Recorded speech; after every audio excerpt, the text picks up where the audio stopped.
Hello students, I am Vandana Rawal and I welcome you to National Innovative Education. I hope you and your family is fit and fine. Please wear mask, take care of yourself and wash your hands again and again. So students, today we are going to continue our chapter 1 of history. From this region and empires, we will start. Vast empires. During this period, many empires emerged which covered large region. इस पीरियड के दौरान बहुत सारे नए नए empire emerge हुए जो बहुत बड़े बड़े बहुत लार्ज एरिया को कवर करते थे. Examples Cholas, Tughlaqs, Mughals etcetera. अब हाउ डू वी नो, हमें कैसे पता चला? फॉर एग्जाम्पल अ संस्कृत प्रशस्ति वॉज फाउंड. एक संस्कृत प्रशस्ति फाउंड करी गई थी, उसमें हमें ये सब पता चला कि it praise the Delhi sultan Ghiyasuddin Balban and started he was a ruler of vast empire. The Prashasti says that this empire extended from West Afghanistan to East Bengal to South all of South India, Dravida. Historians regarding these as exaggerated claims of conquest. मतलब basically इसमें सिर्फ इतना है कि जो गियासुद्दीन बलबन थे ना, उनने दिल्ली सुल्तान के उनने पहले कॉन्क्योर किया, फिर उसके बाद उनने इतना एरिया कवर किया, ऐसे ऐसे हमें प्रशस्ति से हमें मिला है.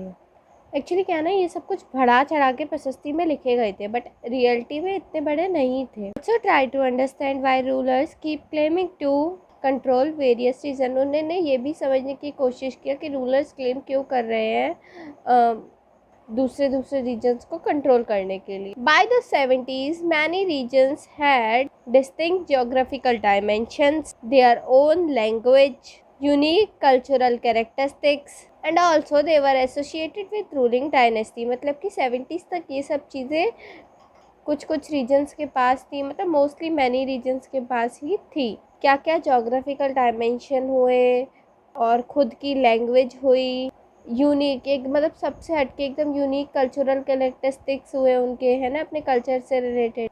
दे were also considerable the conflict between two states. इसी वजह से दो स्टेट्स के बीच में कॉन्फ्लिक्ट हो सकती है. Some dynasties were able to build empires that were pan-regions, means that empire cover many regions. कभी कभार जो रूलर्स हुआ करते थे वो बहुत सारे एम्पायर्स बना लिया करते जो पैन रीजनल होते थे. मतलब कि that empire cover many region, ऐसा एम्पायर जो बहुत सारे रीजन कवर करता हो. एग्जाम्पल तुगलक्स ने, चोलास ने, मुगल्स ने, खलीफास ने, इन लोगों ने ये सब किया था. Not all of these empire were equally status और सक्सेसफुल. इन सब में से सभी के एम्पायर इक्वली सक्सेसफुल नहीं थे, कुछ के थे और कुछ के नहीं भी थे. Now moving on to legacies. In the 18th century, when Mughal Empire declined, the regional states emerged again. 18th century में जब मुग़ल एम्पायर डिक्लाइन हुआ तो जो रीजनल स्टेट्स थी वो फिर से एमर्ज हो गई, फिर से मतलब कि आ गई. But because these areas had been under the rule of monarchs for so long, इतने सालों से इन रीजनल स्टेट्स पे रूलर्स राज कर रहे थे, तो and because larger kingdom had covered such vast region, फिर वहाँ पर ना बहुत सारे पावरफुल रूलर्स थे, राज किया था किन पर, रीजनल स्टेट्स पे. The character of this region had change. जो इस रीजन्स का करेक्टर था वो पूरी तरीके से चेंज हो चुका था. Most of the region were left with legacies of the big and small states that have ruled over them. अब बस उनकी लेगेसीज बची थी जो कि रूलर की थी, जिनने रूल किया था. किसकी लेगेसीज बची थी? रीजनल स्टेट्स की. How do we know this, हमें कैसे पता चला ये सब? Many distinct and share tradition in various region. मतलब कि वहाँ पे जो लोग थे वो ट्रेडिशन शेयर करते थे अलग अलग रीजन से. In these 1000 years, 700 to 1750, the character of different region did not grow in isolation. मतलब ये 100 सालों में जो करेक्टर था ना अलग अलग डिफरेंट रीजन का, वो आइसोलेशन में ग्रो नहीं किया.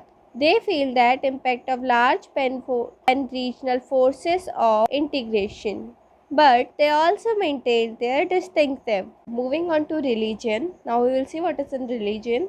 In these 1000 years, 700 to 1750, there was major development in the religion tradition. Religion में इस टाइम पर इन 1000 years में बहुत सारे डेवलपमेंट्स आए. बेसिकली अब रिलीजन होता क्या है? Collective believe in super natural agency, मतलब कि कलेक्टिव बिलीव, बहुत सारे लोगों का बिलीव करना, बहुत सारे लोग बिलीव करते हैं और इससे जिन्हें कि लोगों को एनर्जी आती है इससे. Religious belief are closely connected with how local community are organise socially and economically. जो रिलीजियस बिलीव थे ना, वो बहुत ज़्यादा क्लोजली लोकल कम्युनिटीज़ के संग कनेक्टेड थे और उनको सोशली एंड इकोनॉमिकली तरह से ऑर्गेनाइज किया जाता था. When social beliefs change, religious belief also change. जब सोशल ऑर्गेनाइजेशन चेंज होती है तो रिलीजियस बिलीव भी चेंज होते हैं.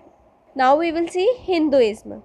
During this period important changes occurred in Hinduism. इस पीरियड के दौरान बहुत ज़्यादा इंपॉर्टेंट चेंजेस आए हिंदुइज्म में. This included worship of deity, worship of new deities, okay, construction of temples by royalty, the growing importance of the Brahmin, the priest as dominant in the group. मतलब कि इस time पे बहुत सारे changes आए. पहला तो क्या बोलते हैं, नए नए भगवानों की पूजा होने लगी, ठीक है. दूसरा ये था कि जो बड़े बड़े रूलर्स किंग्स थे ना, वो टेम्पल्स को कंस्ट्रक्ट कराने लगे थे, मतलब कि बनवाने लगे थे. और ब्राह्मण्स और प्राइस को एक अलग ही टाइप की रिस्पेक्ट दी जाती थी और उनको पूरे उसमें सोसाइटी में डोमिनेंट ग्रुप बोला जाता था. क्यों? क्योंकि उनको संस्कृत पढ़नी आती थी, इस वजह से उन्हें रिस्पेक्ट भी देते थे लोग, और किसी को तो आती नहीं थी उस टाइम पे. ब्राह्मण has knowledge of Sanskrit text. जैसे कि मैंने अभी आपको बताया, उनको संस्कृत पढ़नी आती थी, तो ब्राह्मण जो होते थे उनके पास संस्कृत की नॉलेज होती थी. Because of this they were respected in the society. इसी कारण उनको रिस्पेक्ट दी जाती थी सोसाइटी में. Their position become more stronger by the support of patrons. Patrons के सपोर्ट से उनकी जो पोजीशन थी वो और स्ट्रॉन्ग हो गई. Patrons I will tell you. An influential wealthy people who support other person. एक मतलब काफ़ी पैसे वाला इंसान जो दूसरों को सपोर्ट कर रहा हो. Patrons were new ruler who are looking for the stature and reputation. मतलब पैट्रन्स एक तरीके से न्यू रूलर थे, वो रेप्यूटेशन वगैरह के लिए देख रहे थे अपनी. Now moving on to bhakti. The major development in this period the emergence of idea of bhakti. भक्ति के आइडिया के आने से बहुत बड़ा डेवलपमेंट हुआ था, मतलब ये बहुत बड़ा डेवलपमेंट था. भक्ति means a loving personal relation with the deity. मतलब कि आप भगवान के लिए आपकी जो भी मतलब धारणा है, जो भी आप उनको प्यार से जो भी चढ़ाना चाहो, मतलब ये भक्ति में आएगा आपकी सब. That devotees could reach without of aid, price और एलोबरेट रिचुअल. मतलब कि डिवोटीज उन तक पहुँच पाए ऐसे ऐसे, ये भक्ति में आता है सब. Now we will see patrons. An influential wealthy people who support another person. जैसे कि मैंने अभी आपको बताया है, कुछ इन्फ्लुएंशियल वेल्दी पीपल जो दूसरे लोगों को सपोर्ट करते हैं. और किसको? ये मोस्टली ना आर्टिजन्स, क्राफ्ट पर्सन वगैरह को ही सपोर्ट करते हैं. The other person whom they are supporting can be artisans, craft person और अ लर्नड मैन और अ नॉबल. मतलब कि इन लोगों को ही सपोर्ट करते हैं. Now we will see new religion. This was also the period when new religion emerged in the subcontinent. ये एक ऐसा भी पीरियड था जब न्यू रिलीजन एमर्ज हुए सब कॉन्टिनेंट में. In 7th century merchants and migrants bring the teachings of Quran to India. मतलब जो माइग्रेंट्स थे, मर्चेंट्स थे, वो इंडिया आए और वहाँ पे अपने कुरान की टीचिंग्स लाए. बेसिकली कुरान होता क्या है? अ होली बुक ऑफ इस्लाम. इस्लाम की एक बुक होती है जिसमें वो अपने भगवान से रिलेटेड बताते हैं. Many rulers were patrons of Islam and ulama. जो बहुत सारे रूलर्स थे, वो पैट्रन थे इस्लाम और इराना थे. उलामा के, सॉरी, उलामा क्या होता है? A person who learned theologies and juristics. Okay, अपन क्या देखेंगे? theologian. Person who study or a specialist of his or her religion. मतलब कि वो अपने रिलीजन के बारे में एक स्पेशलिस्ट हो. जैसे कि थियोलॉजी से अपन ये देख सकते हैं, जैसे कि इस्लाम, जिसे इस्लाम की बारे में ज़्यादा नॉलेज हो. Now we will see interpretation. Islam was interpreted in a variety of ways by its followers. Islam को अपने फॉलोअर्स के द्वारा अलग अलग वे से जाना जाता था. First one is Shia Muslim, second one is Sunni Muslim. So we will see first Shia मुस्लिम.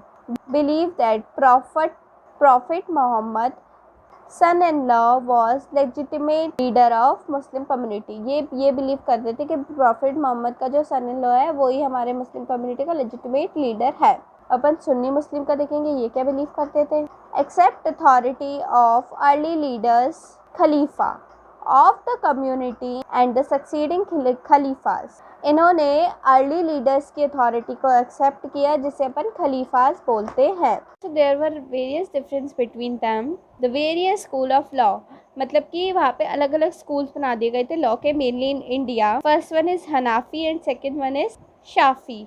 और जो थियोलॉजी थी वो उनके लिए study of God and religion थी and mystic tradition. Now we will move on to time and historical period. Time also reflect the economy, organization and society change. हमारे लिए time क्या होता है, कितना बज रहा है, ये हमारे लिए टाइम है, बट उनके लिए पीरियड टू पीरियड एक टाइम होता है। मतलब जो ये इन्वेंशन से ये इन्वेंशन, मतलब ये सब उनके लिए टाइम में आएगा, ठीक है। टाइम से उनकी पूरी इकोनॉमी चेंज हो गई, मतलब एक टाइम से दूसरे टाइम तक पूरी इकोनॉमी चेंज हो चुकी थी, पूरा सोसाइटी चेंज हो चुकी थी। The study of time become easier by dividing the past into large segments. देखो, टाइम को पढ़ना ईजियर तब हुआ जब अपन ने पास्ट को लार्ज छोटे छोटे सेगमेंट्स में डिवाइड कर दिया था। These segments are called period, फिर इनको नाम दे दिया गया periods. On what basis are periods divided? Periods को किस टाइप पे डिवाइड करने लगे ये लोग फिर? For example, the mid 19th century British historians divided Indian history into 3 periods: Hindu, Muslim and British. These were the 3 periods: Hindu, Muslim and British. The division of them was based on idea, मतलब उनका जो division था वो basically idea पे based रहता था, that the religion of ruler was only important change. मतलब basically वहाँ पे क्या होता था ना, जो रूलर का रिलीजन था बस उसका चेंज का अंतर रहता था। And there was no significant development, और वहाँ पे कोई इतने ज़्यादा इंपॉर्टेंट डेवलपमेंट्स भी नहीं थे। Such a division based on only one factor ignore the diversity of our continent, therefore most historians do not follow the periodisation today. मतलब कि उन्हें एक तरीके से सूट नहीं कर रहा, तो ये लोग आज भी फॉलो नहीं करते। Based on cultural factors are period divided. Cultural factors पे क्या पीरियड्स को डिवाइड किया गया था? Many historians consider social and economic factor to character and divide the period. बहुत सारे जो हिस्टोरियंस थे उनने सोशल एंड इकोनॉमिक फैक्टर का यूज़ किया उन पीरियड को डिवाइड करने के लिए। For example, early societies and early kingdom. Example के लिए आप ये ले सकते हैं अर्ली सोसाइटीज़ एंड जो अर्ली किंगडम्स थे, तो इन्होंने मिडीवल एंड मॉडर्न में इनको कर दिया था। So now we will see medieval history. Reduction in number of pastoral people and forest dwellers. इनने ना क्या किया, जो फॉरेस्ट ड्वेलर्स एंड पीजेंट्स वगैरह थे ना, इनके नंबर्स में रिडक्शन कर दिया। मतलब ये अगर 10 थे तो इनने सिर्फ 2-3 ही दिखाए। Increase in peasants farming society, इनने फार्मिंग सोसाइटी और पीजेंट्स वगैरह को ज़्यादा दिखाया। The rise of regional and invaders outside powers, मतलब इनने की जो इन्वेडर्स वगैरह आए उनकी पावर्स वगैरह का बताया, एंड मतलब जो जो नई नई चीज़ें आई वो। The development of Hinduism and Islam as major religion. इस टाइम पे जो हिंदुइज्म और इस्लाम था वो बहुत ही ज़्यादा मेजर रिलीजन बन के डेवलप हुआ। The arrival of European trading company, जो यूरोपियन ट्रेडिंग कंपनी थी उनका अराइव हुआ, वो आई। There were also a lot of change within these 1000 year, और भी कुछ चेंजेस आए इन 1000 सालों में। फॉर एग्जाम्पल, 16 और 18 century was very different from 8 और 11 century. Therefore, describing an entire period of history is not very easy. तो मतलब कि पूरा हिस्ट्री के पीरियड को डिस्क्राइब करना एक तरीके से इजी पार्ट नहीं था। Now we will see modern and medieval history. Because the world model suggests material progress and intellectual advancement, it may seem that modern period were more progressive than medieval period. मतलब basically इसका ये मतलब है कि modern period का मतलब ये होता है कि इंटेलेक्चुअल एडवांस, मतलब कि चीज़ें एडवांस हो गई हो। तो वैसे ही मॉडर्न पीरियड में ज़्यादा प्रोग्रेस दिखी as compare to medieval period. And medieval period was lacking any progress and advancement. Medieval period में कमी थी एडवांसमेंट की और प्रोग्रेस की। But that is not the case, बात सिर्फ इतनी नहीं है। But during the period of 1000 year the societies and economies of several regions of subcontinent progress so much. But इन 1000 सालों में जो सोसाइटी एंड इकोनॉमीज थी अलग अलग रीजन की, वो बहुत ज़्यादा प्रोग्रेस कर गई। That they attracted the interest of European trading companies, फिर इनने यूरोपियन ट्रेडिंग कंपनीज का इंटरेस्ट ले लिया अपने में, देन वो यहाँ पे आ गए थे ट्रेड करने के लिए ऑल लोग। So students we are done our chapter 1, इसके टोटल 4 पार्ट्स हैं। Students, I have given you one question in part 3, what do you mean by patrons? So I think you will get to know, I think you have get to know, we have discussed it. So the meaning of patrons is an influential wealthy individual who supports another person like artisans, craft person etc. ठीक है, जो influential wealthy people होते थे, मतलब बहुत ज़्यादा पैसे वाले people होते थे, वो दूसरे लोगों को support करते थे, उन्हें अपन कहते हैं patrons. Okay, so thank you, bye bye.